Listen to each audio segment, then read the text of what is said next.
बचाओ ऊंट भाई, मैं फंस गया हूँ। अगर मैं मदद करूं तो खुद खतरे में पड़ जाऊंगा, लेकिन शायद भविष्य में ये मेरे काम आए। ऊंट भाई सोचो, यही मौका है उसे जान छुड़ाने का। नहीं, अगर तुम उसे बचाओगे तो आने वाले वक्त में ये तुम्हारे बहुत काम आएगा। ठीक है, अभी बचाता हूँ। ऊंट ने जोर से दहाड़ मारी। शिकारी डर के भाग गया। गधा जाल से आजाद हो गया। शुक्रिया ऊंट भाई, आज आपने जान बचाई। कोई बात नहीं, मगर याद रखो, लालच हमेशा मुसीबत लाता है। जी हाँ, लेकिन मैं खुद को नहीं रोक सकता। रफ्ता रफ्ता उनकी दोस्ती और गहरी होती गई, मगर गधे की हिमाकत खत्म ना हुई। यही कहानी का मोड़ था। ऊंट ने फैसला किया कि अब गधे की बेवकूफी उसके काम आएगी।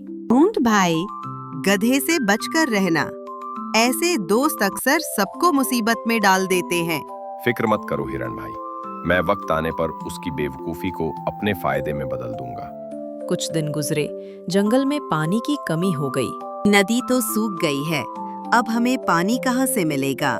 सुना है जंगल के दूसरी तरफ एक तालाब है, मगर वहां पहुंचना आसान नहीं। तो क्या हुआ, मैं ताकतवर हूँ। रास्ता पार करना मेरे लिए खेल है।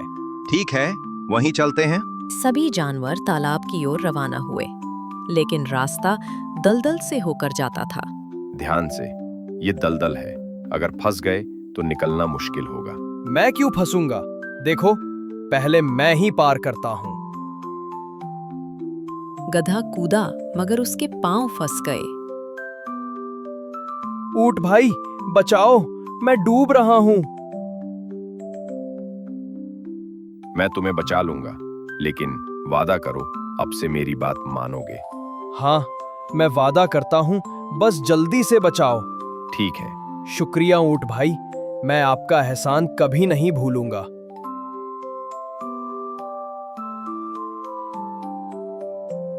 तालाब पर पहुंचकर सबने पानी पिया। वाह, देखो तालाब के किनारे कितनी हरी घास है। आज मैं दिल की खुशी से खाऊंगा। मत भूलना, यहाँ शिकारी भी आ सकते हैं। डरपोक मत हो, पेट भरने की खुशी सबसे बड़ी खुशी है। गधा फिर अपनी आदत पर लौट आया। वो जोर जोर से गाना गाने लगा। अगर तुमने फिर शोर मचाया तो इस बार मैं तुम्हें नहीं बचाऊंगा। आज मैं अपनी ढेंचू आवाज से तालाब गूंजा दूंगा। शिकारी दौड़ता आया और गधे को जाल में पकड़ लिया। बचाओ ऊंट भाई, मैं फंस गया हूँ। मैंने कहा था, लेकिन मूर्ख अपनी आदत नहीं छोड़ता। अब तुम अपनी बेवकूफी का खामियाजा भुगतो। ज़िहानत ही असली ताकत है। यूं गधा अपनी जिद और लालच का शिकार होकर शिकारी के हाथ चढ़ गया। ऊंट सुकून से अपनी राह चल पड़ा। सबक हो, ज़िहानत ही असली ताकत है। लालच और हिमाकत हमेशा तबाही की तरफ ले जाती है।